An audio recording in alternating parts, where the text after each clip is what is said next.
Well, welcome back, everybody, to our Christmas Eve episode of Hot Cocoa and a Christmas Story. I've just had a blast being able to tell these stories again. Like I said, these were stories that have been told over the past 20 years, and I've just really enjoyed being able to share them with you.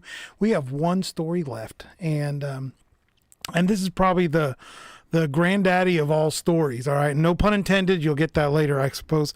But this was the story that was personal to me, that different than all of the other stories that I wrote. We're not, it's just different than the others, but in a good way. And this is a story that I get more requests for to come back to and to read and to do. And it's a story called An Evening with Saint Nick.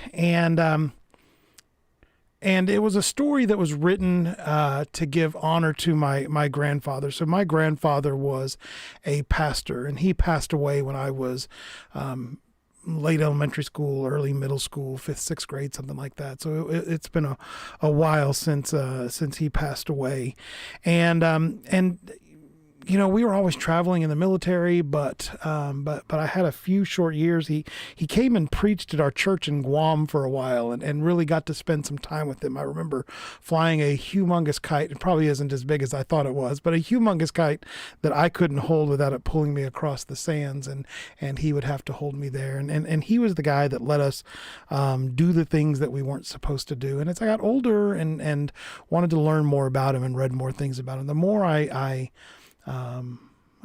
realized that he is a part of me, through what he has given to me, and then also through what he has passed down through my dad and then to me, and then hopefully that I pass down to my kids. And so I wrote this story to honor him and to celebrate what his passion was, celebrate his passion for reaching people for Christ. And so I want to share with you the story, An Evening with Saint Nick.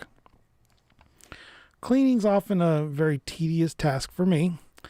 I can't just put things away, but I have to look at every single item, every picture, every scrap of paper. Piles of junk can become walks down memory lane.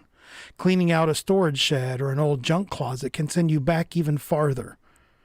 But there's nothing more nostalgic than cleaning out your grandmother's attic. What if, while cleaning out that attic, you found an old box, a box that has gathered dust throughout the years and contains page after page of old newspaper clippings from Christmases long time ago. And in the bottom of that box, there was a handwritten journal, and there was an entry in it titled, An Evening with Saint Nick. It's a cold night in Kansas City, December 24th, 1942. My son is just 3.5 months old. The United States is in the middle of a war, and though I am starting seminary, the Lord only knows when my name will be called. We are poor, but everyone is poor. It just concerns me more now because I'm a father. I work steadily around my class schedules building airplanes for the Army, and I pray that each plane will bear our boys home safely at the end of the day. School has been out of session for nearly 2 weeks, so I've been able to put in extra work at the plant, earning money we'll need since the plant was closed Wednesday, today, and it will be on Christmas. It is late, and I'm up alone. Iola goes to bed early now because Michael Phillip will be up in the middle of the night for another feeding. It has given me some time to wrap up a few presents and set things up for breakfast tomorrow. We're having pancakes, just like my father taught me how to make. The embers of the fire are still warm, but the flame is nearly out. The coffee in the percolator is finished. I don't drink much at night, but when the fire finally goes out, it's nice to have something warm. In the kitchen, I top off my cup, and as I set down the coffee pot, I hear a loud thump. A large load of snow must have finally dislodged from the roof and slid onto the porch out back. I'm definitely going to have to shovel out the car tomorrow. Or perhaps on Saturday, since we won't be getting out on Christmas. But it wasn't snow that had fallen off the roof after all. As I returned to the living room, what I saw you might not believe. There on my hearth sat an old man with a long white beard. He had a small brush and a little dustpan with which he cleaned up the soot off of his bright red pants and black leather boots. His coat had a large red hood that was lined with fur. He paid me no mind, just tended to his business. Then, without looking up, he spoke in a deep, sonorous voice. "Lowell, it is good to see you all grown up." I didn't know what to say, and perhaps by habit I stated, "It's Dennis. I go by my middle name now. And may I ask, who are you?" "I am Nicholas," and he extended his white-gloved hand to me. "You mean Saint Nicholas?" "I deserve the title saint no more than any of God's children who have been sanctified. Still, I suppose there are those who do call me Saint Nicholas. But please, if you would, just call me Nicholas." I invited Nicholas to stay for a cup of coffee, and to my surprise, he pulled back his hood, took off his coat, and sat down on the couch. The coffee was still warm and steamed as I filled my largest coffee mug. Nicholas took a moment just to hold the cup, then began a long, slow slip. The red from his cheeks and nose gradually faded as the warmth of the coffee flowed through his body. "It's been a long time since I visited you, Dennis."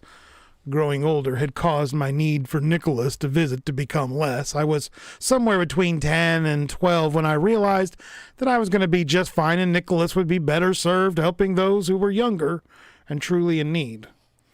I responded, "That was 20 years ago now. Why come back tonight?" No, not for you, Lowell." "Pardon, Dennis." "Am I not right in thinking you now have a son, Michael Philip?" "Well, yes. Iola and I were blessed in September with our first son. I'm fortunate. He looks like his mother, red hair, freckles, and a smile." "It is to bring a special gift for Michael Philip that I have come to you today. Each parent has dreams and aspirations for his child. I try to match a newborn's first gift with those wishes." He took another sip and leaned back on the couch. "How do you know what gift to give each newborn?" "Oh, I ask the parents. It is such a joy for me to see a new generation passing on the love and wisdom that was once given to them so many years ago."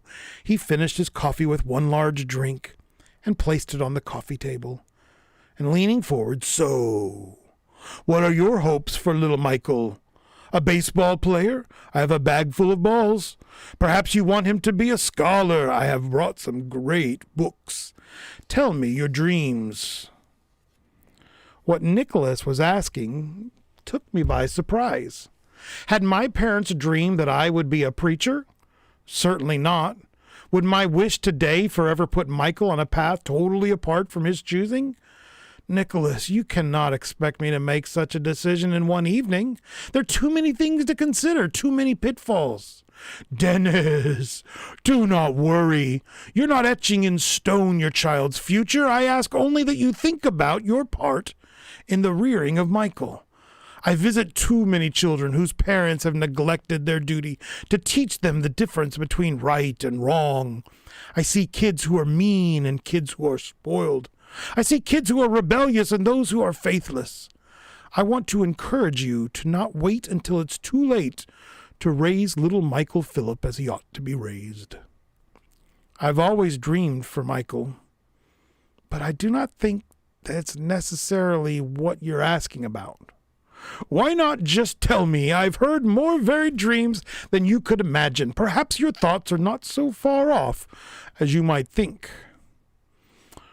"Well, we live in a changing world, Nicholas, and I have no way of knowing how Michael might fit into that world. But wherever he goes, whatever he does, I want him to be faithful to God. Is there any way you can grant me such a gift?" And Nicholas did not move. We sat for a moment, and I worried. Had I offended the old man? And then I saw a single tear running down his left cheek.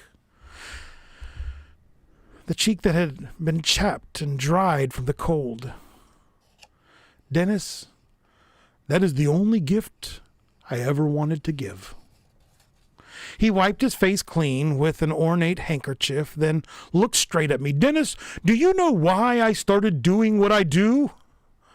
"Well, there sure are plenty of stories, but I can't say that I know which ones are true."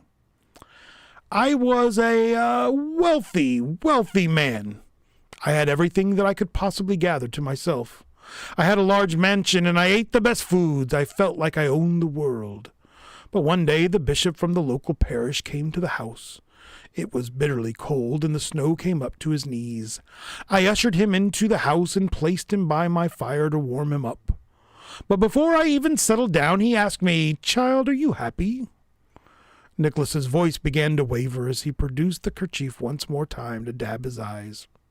I told him that I was indeed happy. Then he asked, 'Are you joyful?' 'What's the difference?' I replied to him. 'Come with me and I will show you, but I will need one of your servants to bring a few items for me.' I was too curious, so as I grabbed my coat, I had the bishop speak with my servants about items he would need. I rode with the bishop as he assured me that the servants would not be far behind us. His small, overworked horse struggled to take us into town as he hit patches of ice, then puddles of mud. Slowly we traveled until we arrived at the town's large meeting hall. We disembarked from the small sledge and entered the building only to find that we were not alone. The hall was filled with the dregs of humanity. They were dirty, and some were drunk, and all were cold. We walked slowly around the people huddled there. Small children gathered near their parents. An older man stared blankly at the wall. Misery could be seen on every face. "How is this supposed to bring me joy?" I inquired of the bishop. "Patience, young man. I believe I hear the bells of your horses now. Let us go outside and see what your servant has brought." We went outside, and if it was possible, it seemed warmer in the falling snow than inside the building. The servant spoke up. "I brought what I was asked to, but I do not know if I should have without discussing with you first." "Well, what have you brought?" I demanded. "I have firewood and blankets, and though it was hard to convince him, your cook is now butchering one of your cows, and he will be here with the meat soon." My heart broke. Inside my house, I had enough to care for all of those who were here, and more. I turned to my servant. "Why are you still here? Get these blankets inside. Start a fire in every fireplace. Get some water boiling."